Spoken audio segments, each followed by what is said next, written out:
آئیے سورۃ البقرہ آیت 89 کا لفظی ترجمہ سیکھتے ہیں۔ ولما جاءہم، اور جب ان کے پاس آیا، کتابٌ، کتاب، من عند اللہ، اللہ کی طرف سے، مصدقٌ، تصدیق کرنے والی، لما معہم، اس کی جو ان کے پاس تھا، وقانو، اور وہ تھے،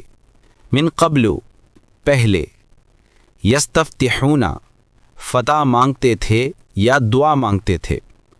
علی الذین کفروا، کافروں کے خلاف، فلما، پھر جب، جاءہم، ان کے پاس آیا، ما عرفوا، وہ حق جسے وہ پہچانتے تھے، کفروا بہ، انہوں نے اس کا انکار کیا، فلعنۃ اللہ، تو اللہ کی لعنت ہے، علی الکافرین، کافروں پر۔ یہ آیت یہود کے اس رویے کو واضح کرتی ہے جو انہوں نے رسول اللہ صلی اللہ علیہ وسلم کے بارے میں اختیار کیا، حالانکہ ان کی اپنی کتاب تورات میں آپ صلی اللہ علیہ وسلم کی نشانیاں واضح طور پر درج تھیں۔ آیت کی ابتدا میں اللہ تعالیٰ فرماتا ہے کہ جب ان کے پاس اللہ کی طرف سے ایک کتاب آئی، یعنی قرآن، جو تصدیق کرتی تھی اس کتاب کی جو ان کے پاس پہلے سے موجود تھی۔ قرآن تورات کی اصل تعلیمات کی تصدیق کرتا ہے،